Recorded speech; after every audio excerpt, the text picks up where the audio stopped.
Karamihan ng tao hindi naman sinisira ng demonyo. Unti-unti silang nabubulok sa sariling sofa. Sasabihin pa nila, magpe-pray ako ngayon. Magfo-focus na ako. Magiging seryoso na ako. Pero pagdating ng gabi, wala. Walang dasal. Walang disiplina. Walang galaw. 12 oras ng scroll, parang addict sa dopamine. Pinapakain ang kaluluwa ng basura tapos tatawagin pang pahinga. At inuulit lang paulit-ulit. Araw-araw, buwan-buwan, taon-taon. Tinatawag ng iba procrastination, burnout. Pero alisin natin ang palamuti. Catamaran yan. Kaduwagan yan. At yan mismo ang spiritual suicide.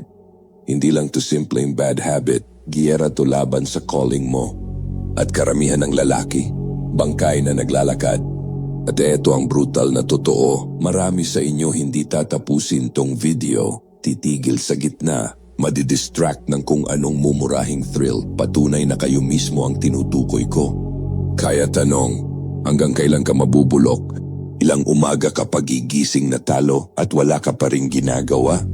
Kung sawa ka na maging alipin ng comfort, eto ang 5 biblical na hakbang para patayin ang katamaran bago nito patayin ang purpose mo. Unang hakbang, piliin ang taong nakapaligid sa'yo. Ang katamaran parang virus. Kapag nakapalibot ka sa mga lalaking tamad at malambot, huwag ka na magtaka kung pati apoy mo mawawala. Kaya karamihan ng lalaki hindi disiplina ang problema, barkada nila. Kung puro kasama mo mga lalaking malambot, mga alipin ng comfort, gagawin nilang normal ang pagiging tamad. Isang tropa magsasabi, wala akong ganang gumawa ngayon. Yung isa sasagot, oo nga, same. Patay ka na, ginawa mo ng lifestyle ang kahinaan. At eto ang totoo, kung tropa mo hindi ka sinusupalpal, kung hindi nila ginagawang katawa-tawa ang palusot mo, hindi sila tropa, sagabal sila. Kaya putulin mo. Hanapin mo yung mga lalaki na mas nag-aapoy kesa sa'yo, mga nagpe-pray habang gusto mo matulog, mga nagbabasa habang gusto mo lang mag-scroll, mga hihila sa'yo pabalik kapag naliligaw ka. Kasi tandaan mo, giyera to. At sa giyera, unang natataga ang malambot. Kung ayaw mong mamatay na mediocre, i-upgrade mo ang circle mo ngayon. Ikalawang hakbang, ayusin ang buhay mo. Magulong buhay, mahinang utak. At ang mahinang utak, playground ng demonyo. Karamihan ng lalaki hindi tamad dahil masama sila. Tamad sila kasi parang payaso ang sistema ng buhay nila. Walang plano, walang ayos, walang respeto sa oras. Gigising, didakmahin agad ang phone, scroll buong umaga tapos bahala na sa araw. Pagdating ng gabi, pagod na daw, pero wala namang nagawa. Pero matagal nang binigay ng Diyos ang blueprint. At hindi galing sa self-help guru, kundi sa langgam. Walang boss ang langgam. Walang paalala. Walang hype. Order lang. Disiplina lang. Preparasyon lang. Hindi siya naghihintay ng motivation. Gumagalaw siya kasi alam niyang darating ang taglamig. Samantalang ikaw, minsan di ka makapagplano kahit 10 minuto lang. Tapos magrereklamo ka pa na pagod ka. Hindi yan spiritual, kundi kapabayaan. Kahit sa wilderness, binigyan ng Diyos ang Israel ng structure, kailan gagalaw, kailan hihinto, paano susunod sa direksyon niya. So ano papalusot mo? Meron kang utak, meron kang Biblia, meron kang cellphone na may 10 app para gumawa ng routine. Gamitin mo, isulat mo ang plano, itayo mo ang sistema. Bantayan mo ang umaga mo na parang kaluluwa mo ang nakataya dahil totoo ngang nakataya. Ang disiplina hindi pagkaalipin sa oras, kundi tamang pamamahala nito. Ikatlong hakbang, ilantad ang mga palusot mo. Sabi ng tamad, may leon sa labas, pag lumabas ako, mapapahamak ako. Kalokohan, walang leon. Takot lang. At yan ay ikaw. Yung leon mo, palusot lang na binalutan ng Bible verse. Pagod ako. Kailangan ko ng rest. Hinihintay ko timing ni Lord. Ayaw kong magmadali. Tigilan mo na pagsisinungaling sa sarili mo. Hindi yan wisdom, kahinaan yan nakabarong. Kaduwagan na may dalang krus. Bininyagan mo ang katamaran at tinawag mong maturity. Inidolo mo ang comfort at tinawag mong faith. Nabuhay ka sa takot at tinawag mong pagiging maingat. Pero eto ang masakit na totoo. Hindi ka talaga na-stuck, malambot ka lang. Hindi ka talaga blocked, takot ka lang. At bawat palusot mo, isa pang pala na naghuhukay ng libingan mo. Karamihan ng lalaki hindi naman pinapatay ng totoong laban. Sila mismo pumapatay sa sarili nila sa utak pa lang. Patay na bago pa sumabak. Kaya bulok ang pangarap mo, kaya parang patay ang calling mo, hindi dahil pinigilan ka ni Satanas, kundi dahil ikaw mismo ang tumigil. Ito ang solusyon. Isulat mo ang lahat ng palusot mo. Basahin mo ng malakas. At pakinggan mo kung gaano kakaawa pakinggan sa liwanag. Di pa ito yung season ko. Hindi pa ako ready. Baka mag-fail ako. Nakakatawa. Nakakahiya. Kung hindi mo papatayin ang mga palusot na yan, sila ang papatay sa momentum mo. At pagpatay na ang momentum, kasama ng ililibing ang mission mo. Alam mo na kung anong dapat gawin. Matagal mo nang alam, pero lagi kang nagtago sa mga leyon na hindi naman totoo. Tama na. Tumayo ka. Lumabas ka. At hayaang mamatay ang takot, huwag ang purpose mo. Ika-4 na hakbang, patayin ang kasinunggalingan ng perfect timing. Isa sa pinakamalupit na bulong ng comfort ay ito. Maghintay ka. Hintayin mong ready ka. Hintayin mong kumalma ang buhay. Hintayin mong maging perpekto ang kondisyon. Parang matalino pakinggan. Pero sentensya ng kamatayan yan. Habang nakatingala ka sa ulap, dumadaan na ang buhay. Klaro na sinabi ng salita, ang tumitingin lang sa hangin hindi makakapagtanim. Ang nakatitig lang sa ulap walang aanihin. Ibig sabihin, kung hihintayin mo ang tamang timing, mamamatay kang naghihintay.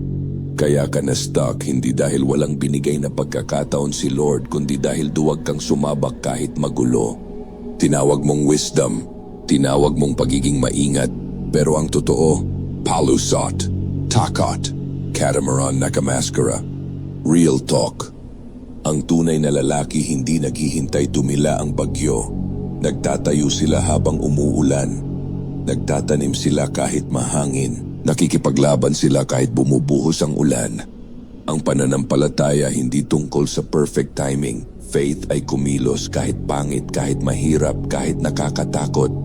Kaya tigilan mo na yung hindi pa ako ready. Hindi ka kailanman magiging ready. Mag-build ka pa rin. Magsulat ka pa rin. Gumalaw ka pa rin. Kahit sablay, kahit nanginginig, kahit nagdududa. Dahil ang Diyos binibless ang obedience, hindi ang delay. Kaya tigil na sa paghihintay. Simulan mong magtanim at hayaan mong makita ng langit na lumalaban ka kahit pinakamahirap. 5 hakbang, tapusin ang sinimulan mo. Maraming lalaki adik sa simula, ang lalakas mangarap, sobrang hype, bold pa magdasal parang mandirigma pag-start. Pero pag nawala ang init, wala na rin sila. Ang dami nilang sinimulan, pero walang tinapos. Puro pangako na hindi tinutupad, puro dasal ng open doors, pero pag binuksan ni Lord, natulala lang. Kaya nilibing na ng Biblia ang ganitong tao. Ang tamad, hindi niluluto ang kanyang mga hinuli. Isipin mo, nagpawis ka, nakipaglaban ka, nahuli mo na ang pagkain, pero pinabayaan mong mabulok. Ganito ka kapag iniwan mo sa gitna kasi nakakasawa. Hindi lang yan kahinaan, kabastusan yan. Binastos mo ang regalo, binastos mo ang Diyos na nagbigay. Hindi lang oras ang binigay sa'yo, pinagkatiwala yan sa'yo. At sa tuwing sumusuko ka, nilalapastangan mo ang tiwala niya. Kung ang buhay mo parang sementeryo, puno ng librong hindi tinapos, dasal na hindi tinuloy, habit na nabuo pero iniwan, at pundasyong hindi natapos, alam mo na kung bakit. Sinimulan mo ang laban pero iniwan mong nakabaon ng espada. At hindi na kinailangan ng kalaban na talunin ka. Ikaw na mismo ang tumalo sa sarili mo. Tandaan mo, hindi kinokoronahan ng Diyos ang magaling lang magsimula. Mga nagtatapos ang hinahanap niya. Mga finisher ang binibigyan niya ng korona. Ang karera hindi tungkol sa pinakamabilis sa simula, kundi kung sino ang lumalakad na sugatan, duguan, pero tuloy pa rin hanggang dulo. Akala mo impressed si Lord sa sinubukan mo? Hindi. Gusto niya ng obedience hanggang dulo. Kaya sunugin mo ang sementeryo ng half-done sa buhay mo. Ilibing mo ang excuses. At ngayon, tapusin mo. Tapusin mo ang libro. Tapusin mo ang dasal. Tapusin mo ang calling na binigay niya. Tama na ang puro simula. Tama na ang half-effort. Tama na ang pagduras sa tiwala ng Diyos. Ihanda mo ang pagkain. Ihain mo sa mesa. Tapusin mo ang karera. Dahil ang katamaran hindi lang aksaya ng oras, ito mismo ang nagbabaon ng calling mo ng buhay. Hindi ka pinanganak para mabulok sa sofa, hindi ka niligtas para lang malunod sa scroll. Tinawag ka para tumakbo, may apoy sa dibdib at may eternity sa paningin. Pero kapag hinayaan mong mabuhay ang katamaran, patay na rin ang calling mo. Kaya ito ang battle plan mo.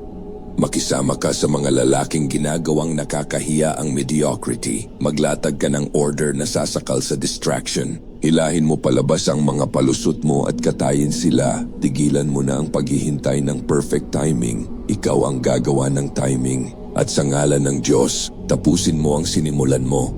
Dahil ang katamaran laging nangangako ng comfort, pero kapalit, puro pagsisisi. Masakit ang disiplina ngayon, pero ang bunga, panghabang buhay. Tama na ang paghihintay. Tama na ang pag-anod. Hindi bumabagal ang orasan. At hindi hinahabol ng purpose mo ang puwet mo. Kaya pumili ka. Comfort o calling. Excuses o eternity. Alipin o sundalo. Maging early bird, yung unang bumabangon, unang sumisunggab, mandirigmang nangangaso habang tulog pa ang lahat. O manatiling bulag na uod, malambot, walang direksyon, hinihintay lang lamunin ng buhay. Naguhit na ang linya, ang comfort kaaway mo, ang katamaran berdugo mo, at ngayong araw wasakin mo sila. Kung tumama sa iyo ang mensaheng to, huwag mong sarilin, i-share mo. Ipakita ang suporta sa pamamagitan ng pag-like sa video na to. Huwag kalimutan mag-subscribe para sa mas marami pang unfiltered lessons kagaya nito. Tayo ang Sakdal Laya.